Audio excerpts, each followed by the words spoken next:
ছাত্রছাত্রী ভাইদের মিছিলের ভিতরে ঢুকে সরাসরি গুলি প্রদান করে তাদেরকে হত্যা করেছে। সুপ্রিয় দেশবাসী, সবাইকে আসসালামু আলাইকুম।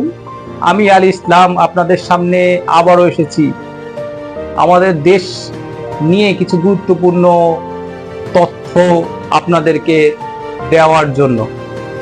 ব্যস্ততার কারণে আমি আপনাদের সামনে আসতে পারি নাই, এই জন্য দুঃখ প্রকাশ করছি।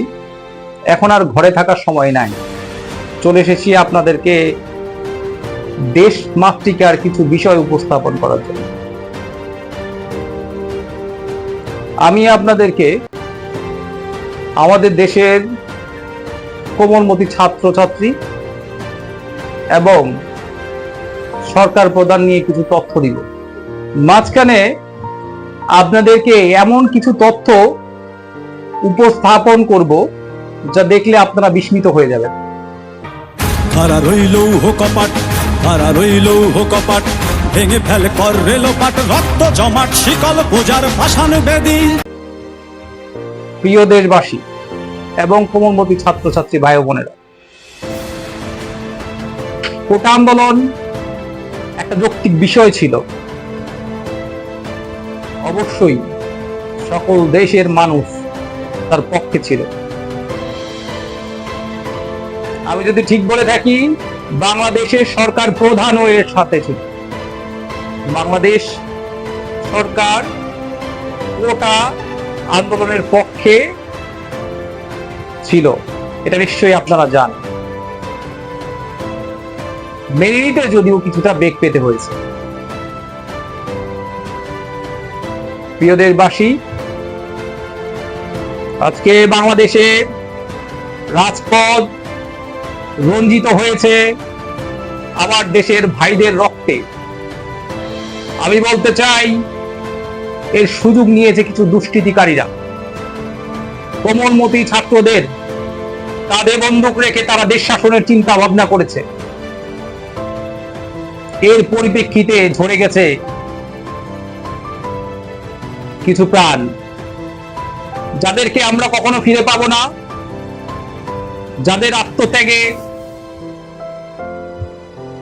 কথা আমরা হয়তো কখনো ভুলতে পারবো না, কারণ ইতিহাস সাক্ষী থাকবে এই দেশ নিয়ে, এই দেশের বর্তমান পরিস্থিতি নিয়ে। আমি যদি বলি, দেশ স্বাধীন হওয়ার পরে বাংলাদেশের এত উন্নয়ন কেউ কখনো চোখে দেখেনি, যার ফলে একটা স্বার্থান্বেষী মহল দেশকে ধ্বংসের পায়তারা করে এই কোমলমতি ছাত্রদের কোটা আন্দোলনকে দেশ বিরোধী কার্যক্রমে রূপান্তর করার চেষ্টা করেছে। আমরা অবশ্যই কোটা আন্দোলনকারী ছাত্রছাত্রীর ভাইদের পক্ষে, যারা দেশ ধ্বংস করতে যাচ্ছে তাদের বিপক্ষে। দেশ মাতৃকার এই কঠিন সময়ে আমাদের সবাইকে ওই অপশক্তির বিরুদ্ধে রুখে দাঁড়াতে হবে। আমাদের দেশের রাষ্ট্রীয় সম্পদ আমাদেরকে রক্ষা করতে হবে। আমরা বর্তমান সরকার প্রধানের সহযোগিতার মাধ্যমে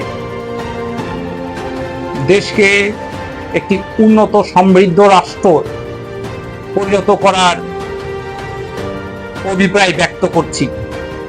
যারা দেশ গঠনে সক্রিয় এবং ভালো ভূমিকা রাখবে, অবশ্যই আমরা তাদের পাশে থাকব, তাদের সহযোগিতা করব।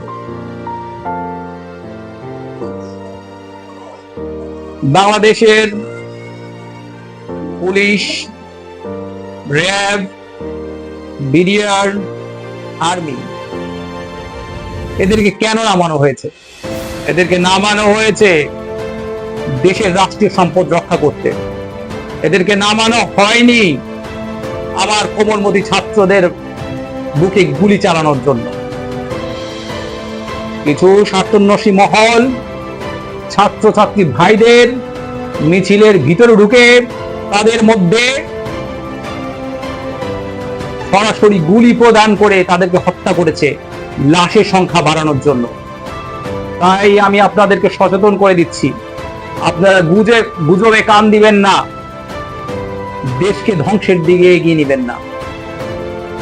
এই বলে আমি আল ইসলাম আবারও বিদায় নিচ্ছি। পরবর্তী তথ্য উপাত্ত সংগ্রহ করার জন্য আসসালামু আলাইকুম। তারা রইল কপাট, তারা রইল কপাট, ভেঙে ফেল কর রেলোপাট, রক্ত জমাট শিকল পূজার পাষাণ বেদী।